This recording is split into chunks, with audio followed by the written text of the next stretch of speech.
Bonjour à toutes et à tous, bienvenue dans Évadez-vous près de chez vous. Et si l'on partait ensemble en excursion?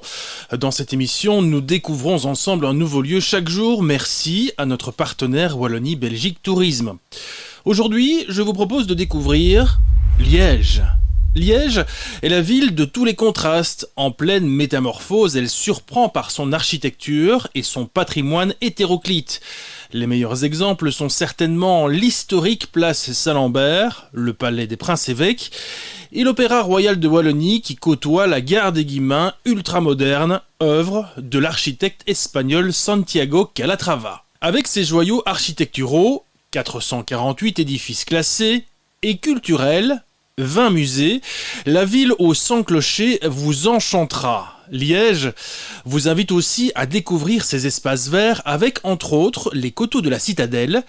Mais la Cité Ardente, c'est aussi une ville très branchée avec le quartier du Carré, commercial le jour, festif la nuit grâce à sa multitude de cafés et de lieux underground. Changer d'air, se déconnecter pour se reconnecter. Se vider la tête, se nourrir l'esprit, s'égarer pour mieux se retrouver, découvrir, se découvrir, se sentir libre. Destination Wallonie, tout pour s'évader. Faites le plein d'idées sur visitewallonia.be. Je vous dresse la carte d'identité de Liège, 197 000 habitants, on les appelle les Liégeois, les Liégeoises, une superficie de 69 km² et Liège, forcément, est située en province de Liège. Et pour débuter cette émission, j'ai le plaisir d'accueillir Thierry Bazamboli. Bonjour Thierry. Bonjour Frédéric. Thierry, chef de division, directeur de l'Office du tourisme de Liège. Bien oui, on peut aussi faire du tourisme dans une grande ville comme Liège, Thierry. Thierry, qu'est-ce qu'on peut faire? Quels sont les atouts touristiques de Liège? Que faut-il visiter de manière incontournable cet été? Comme nous sommes la première ville touristique de Wallonie, nous disposons de multiples atouts. Donc je ne vais pas tout embrasser en quelques minutes, mais je vais peut-être identifier quelques points forts. Liège se signe souvent par sa vie culturelle. Et donc, je pense que cet été, il y a en intérieur et en extérieur des possibilités d'aller découvrir de belles choses. En intérieur, vous avez le réseau des musées qui offrent ses collections permanentes, que ce soit à la Beuverie ou au Grand Cursus ou encore au musée Grétry. Donc, ça fait partie des endroits où il faut se rendre. Et c'est des chemins de découverte pour tout un chacun. On a aussi, à l'extérieur, il y a toute une série de propositions qui sont intéressantes, notamment tous les samedis depuis le début du mois de juillet jusqu'à la fin du mois d'août, il y a l'opération Place aux artistes qui propose en 4 lieux, qui sont Place du Vintou, le kiosque Parc Lavroy, l'Esplanade des Guillemins, Place de l'Isère, à partir de midi jusqu'à 18h30, 19h. Des artistes qui performent sur un petit podium et tout ça est entièrement gratuit. Donc ça, c'est vraiment très bien. Ça donne à voir la diversité de ce qu'on peut trouver dans le terreau artistique local. Alors on a une opération aussi qui a démarré samedi dernier et dont j'ai fait le parcours justement ce dimanche. C'est la Triennale d'Art Public. Et donc c'est la ville et la province avec la Commission des Arts de Wallonie qui propose l'installation d'œuvres de 18 artistes dans l'espace public au centre-ville. Ça donne à voir, je veux dire, encore une fois, des créations contemporaines qui s'installent au cœur de la ville. Et donc, tout cela est vraiment très très chouette et très très porteur parce que c'est vraiment, on est au plus proche des gens. Il n'y a pas de barrière particulière. Et donc, c'est des œuvres qui vont interroger, interpeller, surprendre les Liégeois. Il y a aussi des choses qui sont régulières, comme les Grignoux qui proposent concerts et cinéma de plein air tout au long de l'été. Donc, pour toutes ces opérations-là, je pense qu'on peut retrouver l'information utile sur le site Visiter Liège.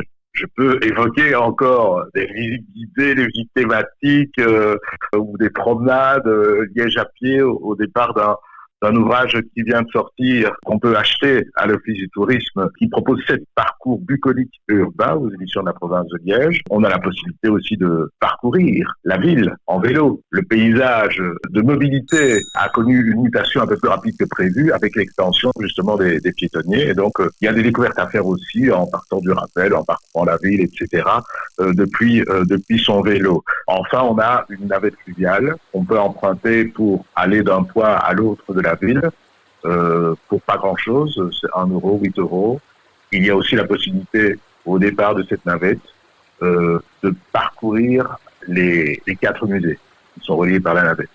Donc, je pense qu'il y a beaucoup d'opportunités de découvrir ou de redécouvrir sa ville, parce qu'on pense toujours que le Liégeois, parce qu'il est Liégeois, il connaît bien sa ville, et souvent, quand on voit la réaction de certains Liégeois, certains locaux par rapport à des réalités qu'on leur propose, ils se disent j'aurais jamais imaginé. Et donc ça, c'est le sentiment qu'on doit créer, c'est qu'il y a des expériences nouvelles à vivre, même pour des Liégeois ou des touristes qui nous viennent d'ailleurs, quoi. On peut aussi se promener, se balader au centre-ville de Liège. Vous avez cité toute une série d'exemples. Il y a le vélo aussi. Et puis, on peut se promener d'autant plus que cet été, le piétonnier a encore été étendu. On a le plus grand piétonnier commercial de Belgique, ou l'un des plus grands. C'était une volonté d'aller vers une petite révolution de la mobilité de tout un chacun pour redonner toute sa place à la mobilité douce, remettre les voitures à leur juste place, non pas pour les voir disparaître, mais pour qu'on organise autrement la manière de se déplacer lorsqu'on entre dans la ville. Et je pense que l'arrivée du tram en octobre 2022 va consacrer cette révolution de velours sur le plan de la mobilité. Oui, Liège est en pleine mutation au niveau mobilité. On se réjouit de voir ce que ça va donner d'ici peu de temps. Thierry, peut-être une dernière chose, ça veut dire qu'il faut conseiller aux auditeurs cet été de passer par Liège pour flâner, pour se promener, pour faire quelques attractions touristiques. Ça, d'évidence, parce que en raison de la crise, on a augmenté la substance de l'offre pour envoyer un signal de soutien aux artistes du pays de Liège.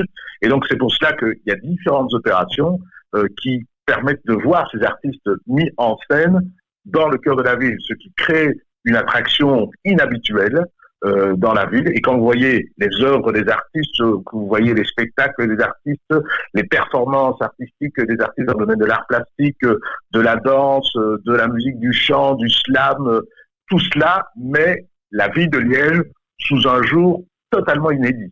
Donc, nous étions riches avant, nous sommes opulents aujourd'hui. Merci Thierry, c'était Thierry Bazomboli, chef de division, directeur de l'Office du tourisme de Liège. On passera par Liège cet été pour faire une petite visite et on poursuit la visite de Liège dans un instant, mais d'abord on respire un peu, on se retrouve juste après ceci. Il neige sur Liège, et la neige sur Liège pour neiger, met des gants. Il neige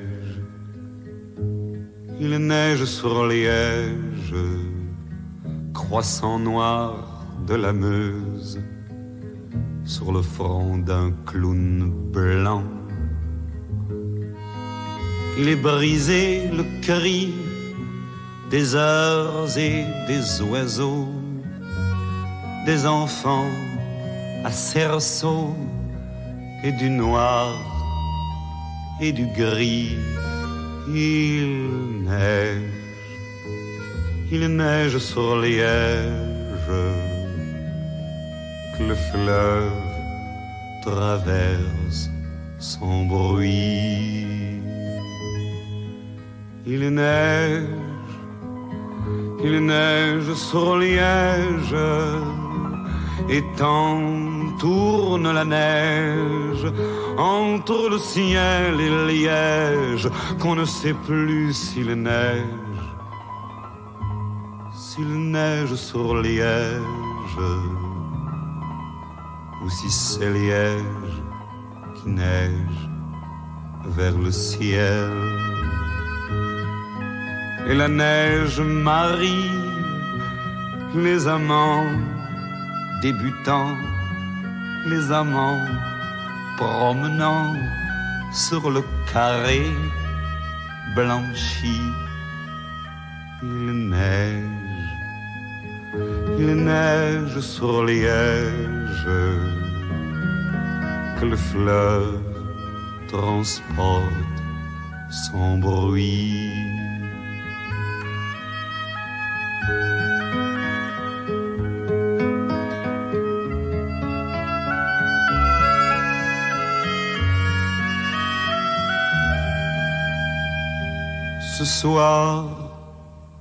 Ce soir il neige sur mes rêves et sur Liège, que le fleuve transperce sans bruit.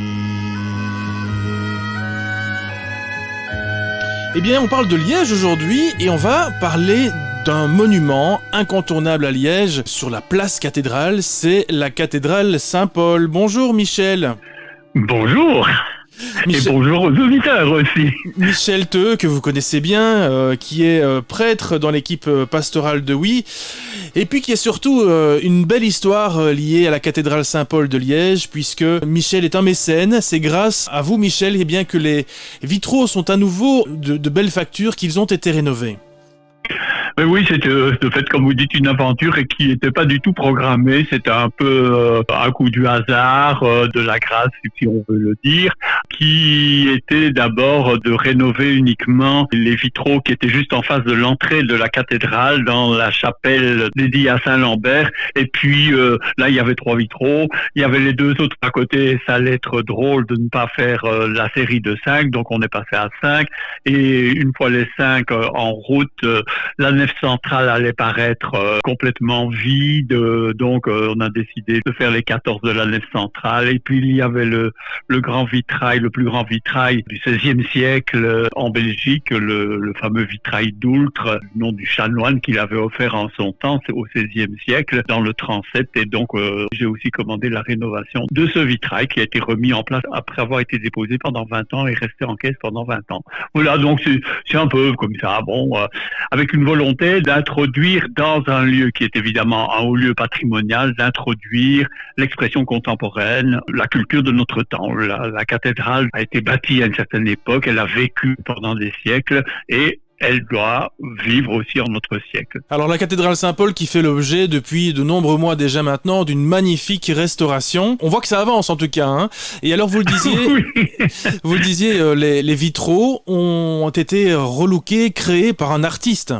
En fait, il y a 2 artistes. Le premier auquel j'ai fait appel pour la chapelle de Saint-Lambert et la chapelle juste à côté, donc les 5 vitraux en face de l'entrée, j'ai fait appel à un peintre verrier qui est un père dominicain, le père Kim En-young, qui est d'origine coréenne et qui vit à Paris, et qui a fait ses vitraux dans une technique qui est la peinture directement sur le verre. Ces vitraux étaient fabriqués dans un atelier à Chartres, les ateliers Loire. Il fallait voir le père à genoux par terre, peignant sur des grandes plaques de verre, et puis alors c'est recuit, si vous voulez, plusieurs fois. Enfin, c'est un peu compliqué au point de vue de manipulation, mais donc c'est vraiment de la peinture sur verre. Les vitraux de la nef centrale, qui devaient être plus sobres, ceux de Kim sont extrêmement colorés. Ceux de la nef centrale devaient être plus sobre parce qu'il ne fallait pas nuire la voûte de la cathédrale. On l'appelle le paradis terrestre, le jardin du paradis, donc tout fleuri, toutes ces voûtes fleuries. Il fallait donc quelque chose d'un peu discret au point de vue des couleurs. Et donc là, j'ai fait appel à un autre maître verrier qui était Honegger, c'est un Suisse, Zurich, qui lui est plus conceptuel, simplement des arcs de cercle.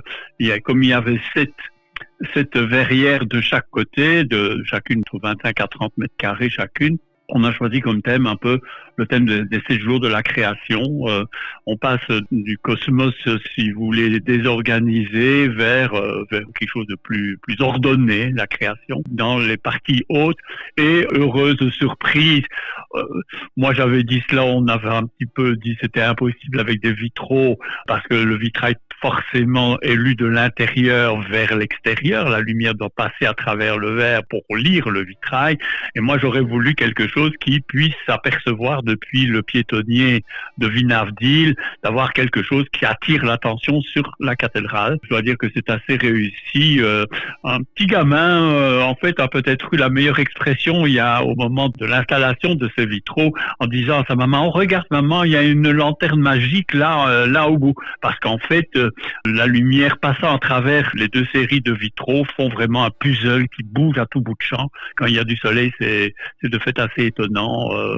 Cet attrait de lumière sans dessin bien précis, simplement comme un index, si je puis dire, qui attire l'attention. Alors cette rénovation est très importante, il y a eu les toits aussi, les façades qui ont été resablées. Il y a tout un programme qui est fait avec le patrimoine, avec la région wallonne, donc un programme cadre de rénovation des charpentes, de rénovation des toitures, de nettoyage de toutes les pierres avec le remplacement notamment des pierres abîmées. Et bon, l'avance a été perdue de par les circonstances actuelles, évidemment. Et donc, normalement, ça devrait être terminé, sinon cette année, du moins au début de l'année prochaine. Et un nouveau programme aussi alors là, c'est la fabrique de la cathédrale et la région wallonne qui ont en charge évidemment cette rénovation. Et intégré dans cette rénovation, alors,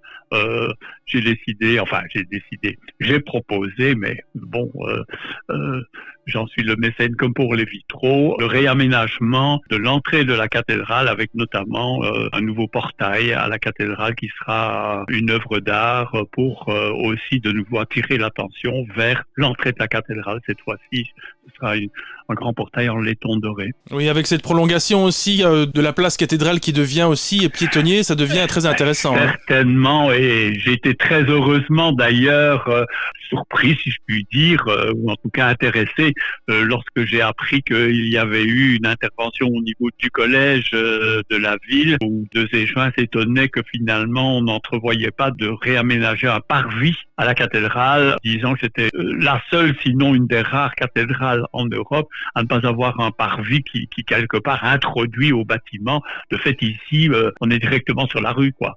Bon, alors, j'ose espérer que dans la rénovation de la place cathédrale avec sa mise en piétonnier, on étudiera. Bon, il y avait déjà eu des contacts, vous savez, évidemment, on est dans du patrimoine majeur de Wallonie, donc les vitraux, notamment, ça a appelé pas mal de discussions, de négociations, il faut des tas d'autorisations, évidemment, etc.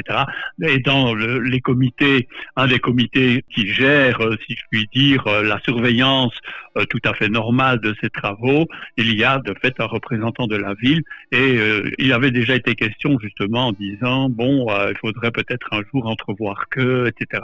Donc là, ça a l'air d'avancer aussi, et ce serait magnifique que peut-être le pavement montre que l'on n'est plus tout à fait dans un lieu ordinaire, quoi. Je pense que la cathédrale, elle a naturellement une place prépondérante au centre-ville. Elle va sans doute être encore accentuée aussi avec l'importance du trésor, évidemment, dont vous parlerez certainement, et aussi les animations qui ont lieu dans la cathédrale. Justement, juste un dernier mot assez rapide, Michel, sur les animations. Il y a toujours ce fabuleux spectacle de Luc Petit en fin d'année. Ce sera encore le cas cette année-ci ? Avec la grâce de Dieu, oui. C'est prévu.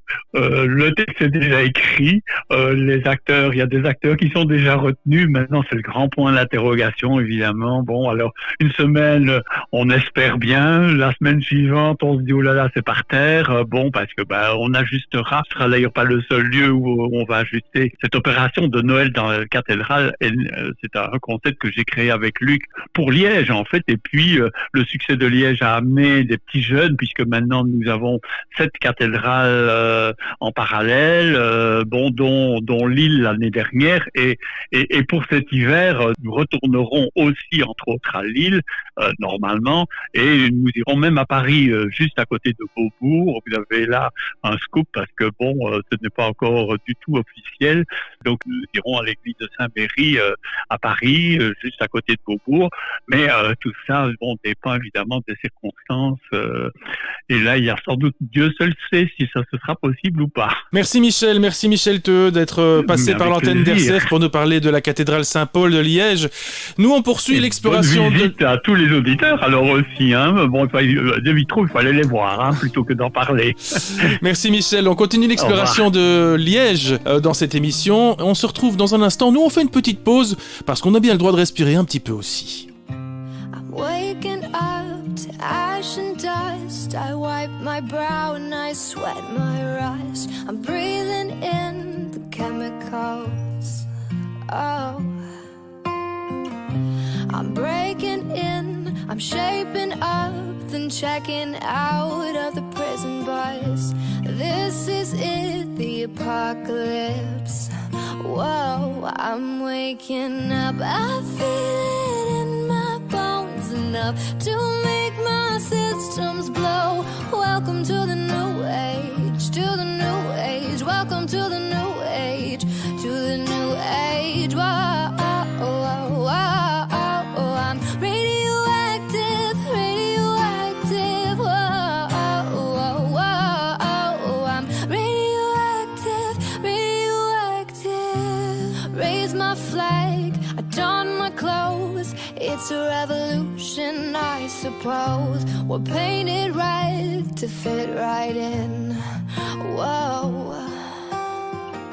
I'm breaking in, I'm shaping up, the checking out of the prison bars. This is it, the apocalypse. Whoa, I'm waking up, I feel it in my bones enough to make my systems blow. Welcome to the new age, to the new age. Welcome to the new age, to the new age. Whoa, I'm radioactive, radioactive. Whoa, I'm radioactive, radioactive. All systems go. Sun hasn't died. Deep in my bones, straight from inside, I'm waking up. I feel it in my bones enough to make my systems go. Welcome to the new age, to the new age. Welcome to the new age, to the new age. I'm radioactive, radioactive. I'm radioactive, radioactive. On voulait terminer cette émission en vous présentant des idées de promenade et ici on a l'occasion à Liège de présenter des idées un peu originales de promenade sur l'eau notamment. Bonjour Karl. Bonjour Frédéric. Karl Maréchal, responsable marketing et communication à la Fédération du tourisme de la province de Liège. Alors Karl, si on vous appelle aujourd'hui, c'est parce que on va parler de promenade sur l'eau et notamment à Liège avec cette fameuse navette fluviale qui rencontre un certain succès d'ailleurs. C'est clairement le produit phare du tourisme fluvial en province de Liège. C'est un produit que nous avons voulu, la province et la ville de Liège, développer depuis plusieurs années et qui rencontre un vrai succès avec près de 41 000 passagers l'an dernier, donc au cours de la saison 2019 qui s'est étalée du mois d'avril jusqu'au mois de novembre. Pour ceux qui ne connaissent pas, la navette fluviale, qu'est-ce que c'est tout simplement ? Alors la navette fluviale, il faut savoir qu'il y a 2 bateaux, c'est 6 arrêts entre le pont de Franier et Coromeux, en passant par les Guillemins, en passant par le cœur historique de la cité ardente, ou le pôle fluvial que nous avons développé il y a quelques années et qui se trouve tout simplement devant l'aquarium museum au quai Van den Eden. Et donc ces 2 bateaux se croisent régulièrement et donc permettent aux passagers d'embarquer et de faire 6 arrêts sur le long du fleuve tous les jours en juillet et en août de 10 à 18 heures. C'est l'occasion de voir la ville autrement, mais c'est aussi peut-être aussi un moyen de transport finalement. On peut déposer sa voiture d'un côté et puis faire l'aller le retour. c'est un produit touristique à part entière. Ça permet de découvrir Liège autrement. Depuis le fleuve, on a une toute autre vue de la ville. Mais c'est également un mode de transport en commun, d'ailleurs, qui est emprunté par pas mal de Liégeois, pas mal de locaux qui chaque année nous demandent, quand la navette reprendra sur la Meuse. Moi, personnellement, j'ai croisé plusieurs travailleurs à bord, qui embarquent le matin avec éventuellement leur ordinateur portable et qui se mettent dans un boîte, qui commencent à travailler avant de descendre pour rejoindre leur bureau, par exemple. Oui, c'est aussi un mode de transport en commun. Karl, il ne faut pas prévoir de gilet de sauvetage lorsqu'on vient. C'est comme un bus en fait, on attend le bateau à l'arrêt et puis on monte dedans. Oui, donc les horaires sont accessibles sur notre site liegetourisme.be/fluvial. Vous y retrouverez toute l'offre du tourisme fluvial en province de Liège avec plein d'autres bateaux. Mais là, vous pourrez consulter donc les horaires. Les tickets s'achètent à bord. Il faut savoir que c'est 1 euro par arrêt. Il y a différentes formules. Il y a des formules abonnement. Il y a une formule qui permet même de naviguer d'un musée à l'autre, puisqu'il y a plusieurs musées en cité ardente et ils sont partenaires avec la navette fluviale d'une formule de passe. Donc voilà, il y a pas de stress à avoir. Il suffit de se présenter à la bonne heure pour embarquer sur la navette fluviale. Pas de gilet de sauvetage, mais le port du masque est obligatoire à bord pour le moment. On parle de la navette fluviale, mais il n'y a pas que cela comme offre sur l'eau à Liège. Alors, au départ de Liège, vous pourrez aussi embarquer à bord du Pays de Liège, qui navigue depuis plusieurs années déjà et qui lui propose des croisières thématiques, des croisières festives et gourmandes. C'est un restaurant flottant au départ de Liège. Il navigue aussi bien vers Huy que vers Visé et même à Maastricht. Donc là aussi, vous pourrez consulter les différentes croisières qui sont proposées dans les prochaines semaines sur liegetourisme.be/fluvial. Le bateau Pays de Liège, le Prince Albert aussi. Le Prince Albert, lui, est un bateau qui propose également des balades, donc soit la balade Liège-Visé-retour, mais il est aussi possible de prendre des tickets simples, donc un aller simple, un retour simple vers Liège par exemple, ou il est même possible de réaliser une boucle sur Visé et de découvrir la région.